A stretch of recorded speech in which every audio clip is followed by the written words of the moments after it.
अभी हम लोग रामगढ़ में एक इंटर वुमेंस कॉलेज रामगढ़ में मौजूद है। आप देख सकते हैं ऊपर में रामगढ़ इंटर महिला महाविद्यालय।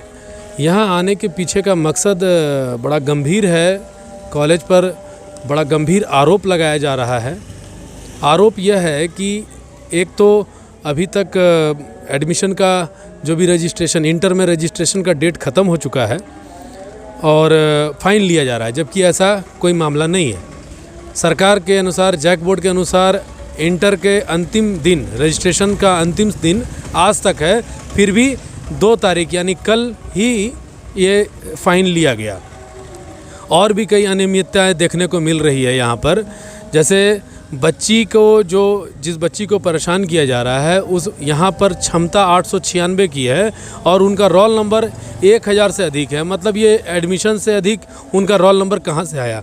अभी और भी इस तरह की कई अनियमितताएं हैं। उस रसीद में, जिस रसीद को काटा गया है, उस रसीद में भी रामगढ़ वुमेंस कॉलेज लिखा गया है, ना कि रामगढ़ इंटर महाविद्यालय। आप देखिए यहाँ पे लिखा हुआ रामगढ़ इंटर महाविद्यालय।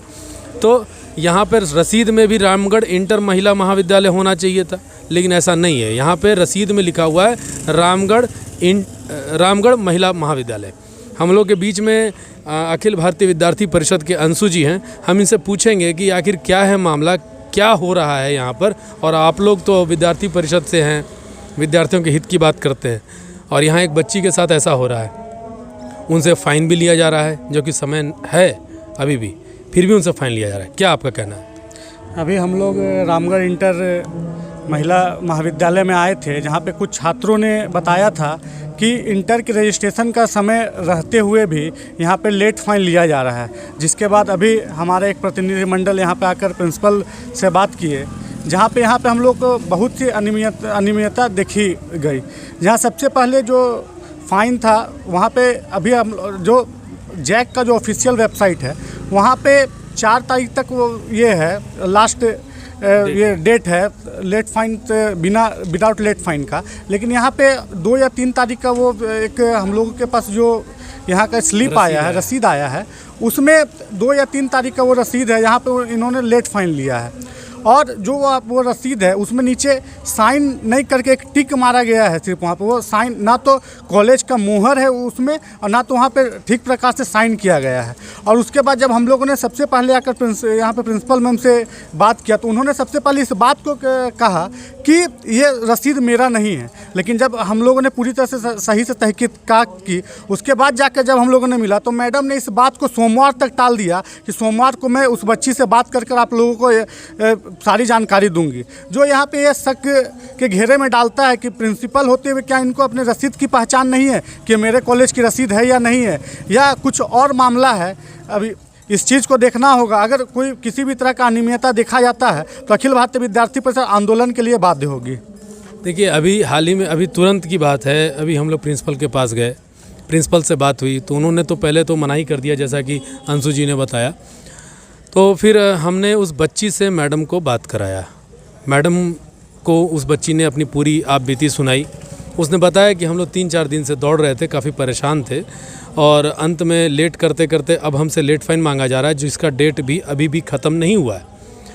और जब उसको रसीद दिया गया, रसीद में भी ये देखा गया कि उससे 600 रुपये फ़ाइन लिया गया है। 600 रुपये फ़ाइन क्यों लिया गया है, जबकि डेट अभी भी है, डेट ख़त्म नहीं हुआ है। तो इस पर मैडम का तर्क ये था कि हम लोगों को इतनी अधिक संख्या में हो जाती है, इतने बच्चे अधिक हो जाते हैं कि हम एक साथ सबका फॉर्म नहीं भर पाते हैं अंतिम दिन तक। इसलिए 1-2 दिन पहले, मतलब जैक जो दे देता है डेट, उसके 1-2 दिन पहले तक हम विद्यार्थियों को अंतिम डेट देते हैं, अंतिम तिथि बताते हैं, उसके बाद हम उनसे फ़ाइन लेते हैं।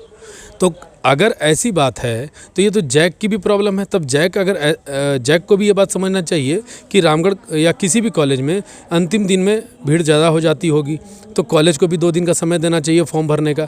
और अगर ऐसा नहीं है, तो अभी हाल ही में यहीं पर एक और स्कूल जो सरकारी विद्यालय है, वहाँ पता चला, तो वहाँ इनसे ज़्यादा बच्चा है।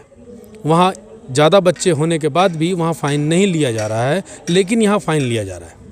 अब इसका तर्क ये दे रहे हैं कि मेरे पास आदमी की कमी है, मेरे पास लोगों की कमी है। और सबसे बड़ी बात है कि इस कॉलेज के जो सचिव के रूप में शायद अपने अनुमंडल पदाधिकारी भी हैं। अनुमंडल पदाधिकारी को इस बात का संज्ञान में दिया गया है। अब ये देखना ये है कि अनुमंडल पदाधिकारी इस मामले में कौन सा संज्ञान लेते हैं। हम रामगढ़ के अन्य प्रशासनिक पदाधिकारियों से, डीओ साहब से और भी जो लोग इसके मुख्य कर्ता धर्ता हैं, उन सभी से ये आग्रह करेंगे कि कृपया बच्चों के साथ ऐसा अन्याय ना करें। यहाँ पर ऐसा नहीं है कि बहुत अमीर घराने के बच्चे पढ़ते हैं, साधारण परिवार के बच्चे पढ़ते हैं, गरीब श्रेणी के बच्चे पढ़ते हैं। अगर उनके ऊपर 600 रुपया 300 रुपया का अतिरिक्त बोझ दिया जाएगा, जिसका बोझ देने लायक वो है नहीं, डेट अभी भी है, फिर भी उनसे पैसा वसूली किया जा रहा है। इस तरह से अब आगे देखना है। इन्होंने बोला है कि सोमवार को ये विस्तार से बताएंगी। आगे ये बताती हैं कि टाल मटोल कर चली जाती हैं, ये इनकी बात है। राष्ट्र समर्पण से रितेश कश्यप, धन्यवाद।